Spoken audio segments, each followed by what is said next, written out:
Bonjour, Mishko Pognon Quainadishnakas Mangdodam. Hi everybody, my name is Sandy Boucher. I'm Red Thunderbolt Woman of the Loon Clan, a proud member of Seine River First Nation in Northern Ontario, and I'm here today with the September 11th episode of Surviving Isolation. This is episode 26, and I'm going to say it again like I always do. Who saw that coming? I know I didn't, but that's okay. I'm enjoying this time we shared together. So, which brings me to the welcome. Welcome to my viewers and followers and listeners. If you're watching this on YouTube, thank you so much for checking this out. Like the video and don't forget to subscribe, and feel free to share it with your friends if you think they would benefit from the information I'm sharing today.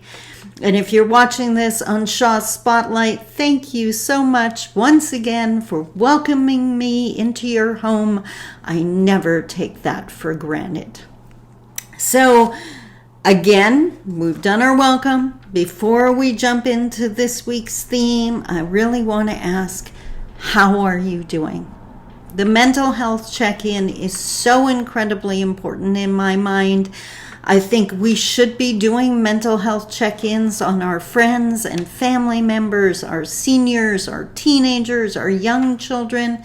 I think now that schools are opening up again and things are getting closer to what we would call normal, we can't forget that it's still a change and it's still traumatic and there's still a lot of fear out there. So please take the time to ask, and you can send me an email and let me know how you're doing. I'm definitely going to respond because I love getting emails from my friends and followers.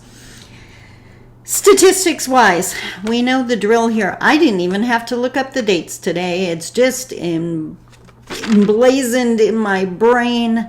March 11th was when the World Health Organization declared the pandemic. Let's see, March, April, May, June, July, August, September. 6 months ago today.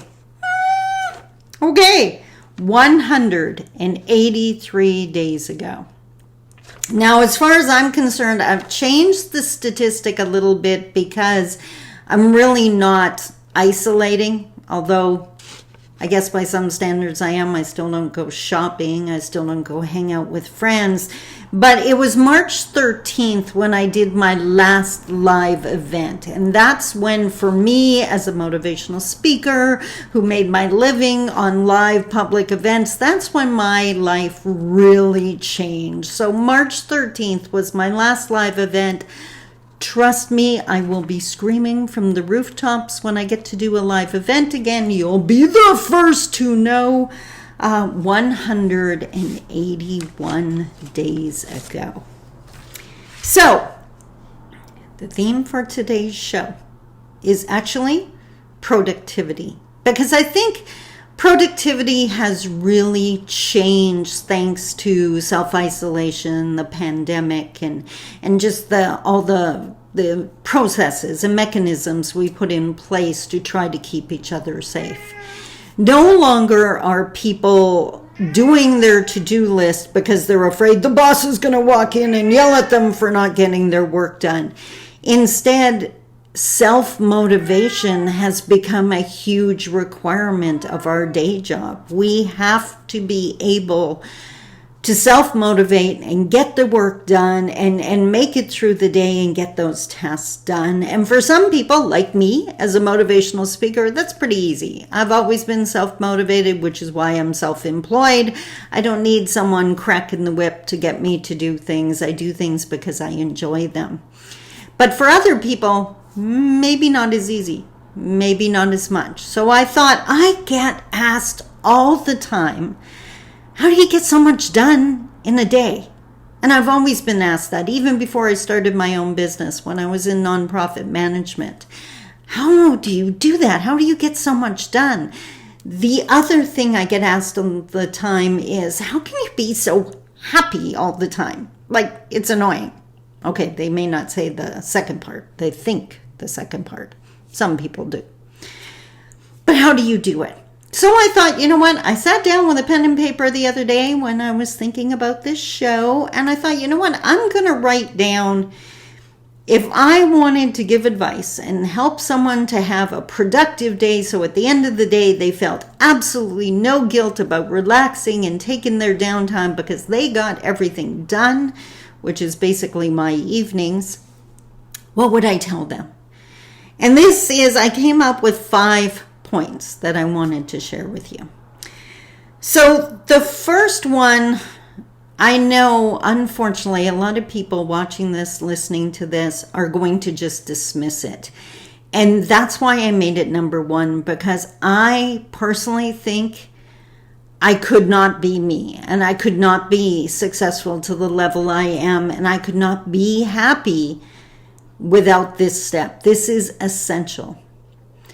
I get 7 to 8 hours of sleep every single night. Period. I could not do my life without doing that. I honestly believe now, when I was in nonprofit management, I didn't. I probably was operating on like 4 hours sleep because I had so much to do. Looking back, and I try not to have regrets, but if there's one thing I regret about that time, is I regret that I robbed my family. I robbed my children of their mom. Because I know me when I'm not rested. I'm way more emotional. I don't have patience. I don't have the level of coping skills that I normally have. And that's who my children had as a mother. A person that wasn't patient and wasn't as understanding, didn't have the coping skills when a challenge came up. And you know what? My kids deserved better. And I'm owning that. I'm not beating myself up, but I am owning it. So 7 to 8 hours of sleep a night. And if you don't think you have the time to do that, then another one of the points is going to play into that, and we'll speak to it in a second. If you're one of the people that just heard that and said, God, I wish I could sleep that much, you need to do something about that. Now, the quote I always use, it's in my second book, I believe, is you will forever be limited by the barriers you choose to defend. When I meet someone who says, when I tell them how intelligent they are and they argue with me that they're intelligent, they're not going to get ahead as long as they believe they're not intelligent. The intelligence isn't the issue, it's their belief. If you believe you can't get 8 hours sleep a night, you're telling your body you can't. Your body hears you, and you're not going to get 8 hours sleep as long as you believe that. If you can't sleep, you need to look at your habits. Are you watching screens right to the last minute? Are you getting the exercise your body needs so that on the other side it wants to rest? Are you feeding yourself, and not just before bedtime, because then your food has to be digested and that means your body's working and it's not resting. There's so many things that can play into it. So do yourself a favor and look into that. You deserve a life lived well rested so you can live every day to the fullest. And your family and loved ones deserve you well rested as well. So that's point number 1. That's only the first one. The second one plays into that, what I had just said, the people that can't get 8 hours sleep because they have so much to do. I have a to-do list every day. Every single day, my philosophy is if Creator gave me this day, He expects me to do something with it. And sometimes that's quality time with a loved one. And sometimes that's getting a lot of work done for my company. Whatever the case may be, I always know what I'm going to do with the day. I would never waste a day because they are so precious and there's so few. And I know so many loved ones that have already passed on, so I would never, ever take a day for granted. Having said that, and this is confession time here, I used to suck at coming up with a to-do list for the week or for the day. Because I would list like everything that has to be done like in my lifetime.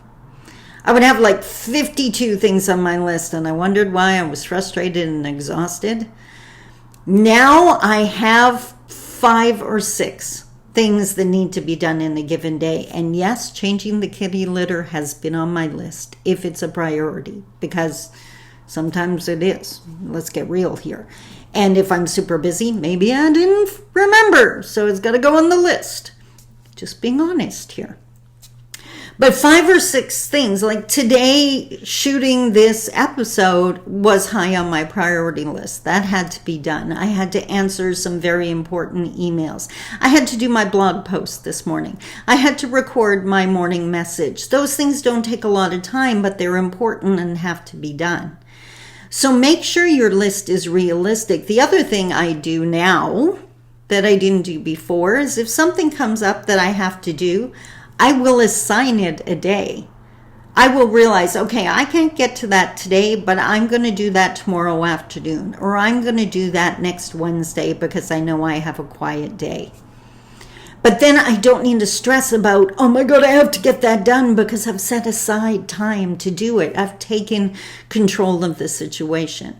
Helplessness, the antibody, the vaccine for helplessness, the answer, the solution is responsibility. So if you take responsibility for what you have to do and actually plan to succeed, you'll be surprised how often you do. So that's number 2. Number 3. Now this is where my personality might be different than yours, but maybe you want to mimic it for a little while even, just to give it a try.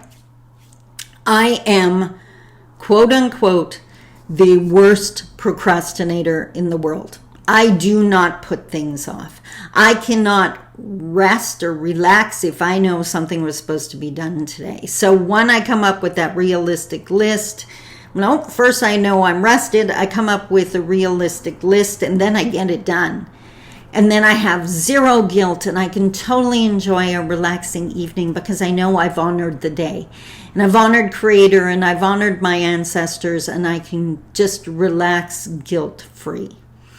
The one thing I don't do ever is leave something to the last minute because I'm 56 years old.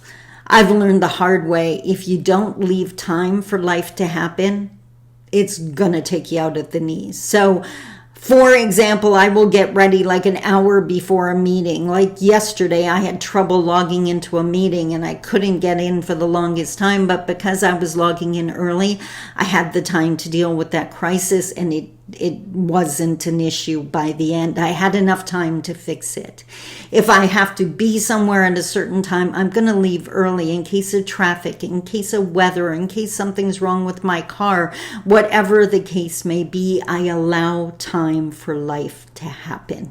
Because guess what? We don't control the universe. We don't control other people. I don't control technology half of the time. My computer does what my computer wants to do. And it's probably my fault that I don't know how to run it, but that's okay. It happens. And long as it's not my first day in the canoe, right? I know this stuff happens. So instead of complaining about it, I leave time for it so that it doesn't derail my plans. It also means I'm not running from one thing to another because I've allowed this time in between. So I actually get to enjoy my day, which is going to be another one further down the list. One thing that really, really helps with my motivation level is the fact that not only am I the worst procrastinator in the world, but I'm addicted to achievement. Nothing makes me happier than getting something done. When I know I had 6 things on my list, Fridays, by the way, I'm notorious for quitting work at noon, and I will go back to work again on Sunday. I take that personal time. But nothing makes me feel better than knowing it's noon and everything's done. And now, like this afternoon, I'm going to go spend quality time with my son. And I love that. And I'm going to do it guilt-free again. I've built that into my schedule. I'm going to work Sunday because I like doing that. It's a very productive day. I do it at a Sunday kind of pace, but it prepares me for the week. And no one's emailing me, so I can get a lot done on a Sunday. But I make sure to take my Friday afternoon, Friday evening, and Saturday off. and I celebrate every achievement. If I was supposed to read a chapter and I got it done, yes. If I was supposed to do my 10K and I got it done, yes. You don't just wait for birthdays and Christmas to celebrate. Celebrate the little wins in every single day, even if the win was surviving a challenge. And that brings me to the last one, because I will admit there are times that I get so focused on getting things done that even my amazing career doesn't seem so much fun anymore. And that's when I know the train's going off the rails here. Something's going wrong. I need to figure it out. And if there's one thing I've learned over the years, take the time to enjoy every second of your day. If you are lucky enough to have your partner, your sibling, your children, your grandchildren call you or want to talk to you, enjoy that moment. You are blessed, you are loved, and that is so important. If you are lucky enough in this time to have a job, enjoy that fact. Focus on that fact. Do your very best so at the end of the day you can be proud of yourself. If you are blessed enough to have good health, celebrate that and maintain that. Take the steps to make sure you remain healthy for a long, long time. If you are lucky enough to have a roof over your head, celebrate that. Take care of your home. Take joy in putting the food away in the fridge, knowing that so many people can't do that. And even if you have the simplest of meals tonight, savor what it tastes like, because so many people aren't as blessed as you.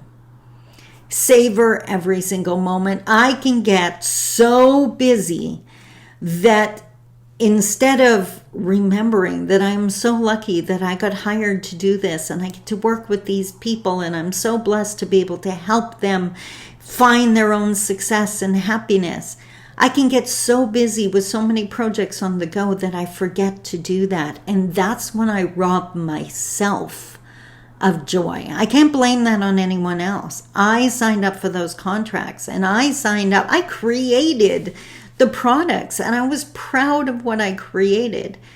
It only makes sense that I'm going to take the time now to enjoy them. If you don't take time to enjoy your life, you're not going to have a happy life. That's the ingredient that allows for the recipe, that creates the end result, right? Right? That just makes sense. So maybe you got to sit down and, as my mom would say, count your blessings.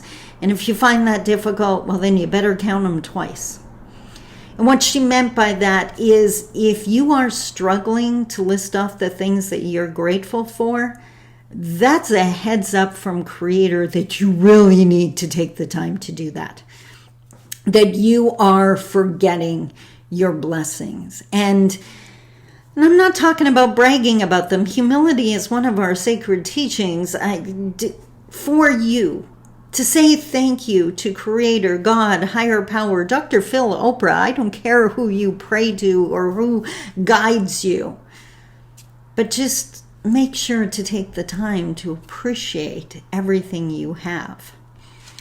That, my friends, is my top 5 list of how to get so much done in a day and actually be happy doing it. Every single one of those I follow every single day, starting with getting that rest, making sure I have a realistic list, procrastinating on nothing. If it needs to get done, I have the honor of doing that work, so I'm going to get it done, celebrating every single achievement, but making sure I take the time to enjoy every single step, every single breath, every single conversation, every single teaching, and maybe even every episode of Surviving Isolation. Did you know you could watch past episodes, by the way, if you go to my YouTube channel? I'm not sure if you knew that. Just throw Sandy Boucher into YouTube. And you will find not only my channel, you'll find all my Teaching Tuesday videos, you'll find all my surviving isolation videos. And for those of you that have crappy internet access, well then, send me an email. I can always throw those on USB for you, and I would be happy to do it. So you can share it with your family and have a great discussion about whatever the topic was for that week. I am happy to do that for you because we're in this together. I have a great, amazing life, but you know what? I would not be here without a whole bunch of teachers and guides and mentors that helped me get here. I pay them back by paying forward by helping people like you. And I hope that makes sense. So there you have it, my friend. That is this week's episode of Surviving Isolation. Until next week, please take care of you. Hug the stuffing out of your loved ones in your circle. Let's keep the social distancing going. Don't forget to wear your masks. Let's make sure we make it through this healthy, happy, and together. Until next week, I love you. Talk to you soon. Bye-bye.